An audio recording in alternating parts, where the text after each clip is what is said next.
Facebook live వస్తాడు, నేను వస్తాను, అన్న వస్తాడు. అందరికీ డ్రైవర్లకి చైతన్యపరచాలి, డ్రైవర్లకు అవగాహన కలిగించాలని ఎన్నో వీడియోలు చేస్తూ ఉంటాం. కానీ మన డ్రైవర్ అన్నలు అది హీరోని షార్ట్ బట్టలు వేసుకుంటే, మిడ్డీలు వేసుకుంటే ఆ వీడియోని లైక్ చేస్తారు, షేర్ చేస్తారు. కానీ గొంతు సిప్పుకొని మేము డ్రైవర్ యూనియన్ లీడర్లం వీడియో చేసి మాట్లాడుతుంటే ఒక్కరు కూడా ఒక లైక్ చేయరు, షేర్ చేయరు, ఒక్కరు కూడా లైక్ చేయరు. అదే వాళ్ళ పార్టీ నాయకుడు వాళ్ళ నచ్చిన హీరోని అయితే ఓ లైకుల మీద లైకులు, షేర్ల మీద షేర్. ఎలాగా ఇప్పుడు మనకి దేవుడిచ్చిన వరం సోషల్ మీడియా ప్లాట్ఫారం. ఈరోజు మనకి దేవుడు ఏమన్నా ఇచ్చాడంటే వరం ఓన్లీ సోషల్ మీడియాని. ఆ సోషల్ మీడియా ప్లాట్ఫారాన్ని మనం చాలా బాగా ఉపయోగించుకుంటే మన డ్రైవర్ సమస్యలు తీరేకి చాలా మంచి అవకాశాలు ఉంటాయి. కానీ ఓన్లీ నేను లీడర్స్ మాత్రమే వీడియో చేసి అప్లోడ్ చేస్తే కాదు. ప్రతి లీడర్ చేసిన వీడియోని ప్రతి డ్రైవర్ లైక్ చేయాలి, షేర్ చేయాలి. అప్పుడే కదా మనల్ని పాలించే ఈ రాజకీయ నాయకుల దగ్గరికి మన సమస్యలు వెళ్తాయి.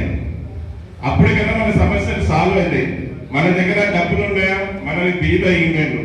ఎవరైనా పేపర్ పిలిచి ఈరోజు ఈ ప్రోగ్రామ్ చేసాం దుండిగల్లో మీడియాని రామనండి అంటే మనకు డబ్బులు ఇవ్వాలి. పైసలు లేకుంటే ఏం లేదు, పైసలు లేకుంటే పరమాత్మ లేదు. ఎందుకంటే పేపర్లు వేయాలన్నా డబ్బులు కావాలి, మీడియా వేయాలన్నా డబ్బులు కావాలి.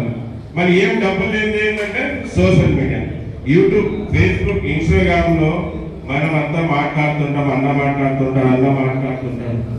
ఈయన యూనియన్లు కాదు ముఖ్యం, డ్రైవర్ గురించి సబ్జెక్ట్ మాట్లాడే వాళ్ళే ముఖ్యం.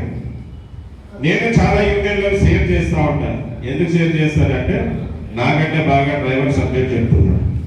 ఇప్పుడు ఎవరి భాష వాళ్ళు చెప్తుంటాం. నా భాష నాకు అర్థమవుతుంది, నా భాష నాకు గొప్పది, మీ భాష మీకు గొప్పది, మీకు అర్థమవుతుంది కనుక చెప్తా ఉంటాను. ఇక విషయానికి వస్తే సేఫ్టీ డ్రైవర్ అసోసియేషన్ నిజాయితీగా పనిచేసే యూనియన్లతో పాటు మా యూనియన్ ఎప్పటి వరకు ఉందో అప్పటి వరకు మేము కలిసి ఉంటాం, మీతో తోడుగా ఉంటాం. ఎలాగైతే కృష్ణుడు ముందుండి అర్జునుడిని నడిపించాడో అలాగే మేము మీ ఎంపీలో ఉండి మిమ్మల్ని ముందు నడిపిస్తాం. మరి వీడియో మళ్ళీ స్టార్ట్ చేయకుండా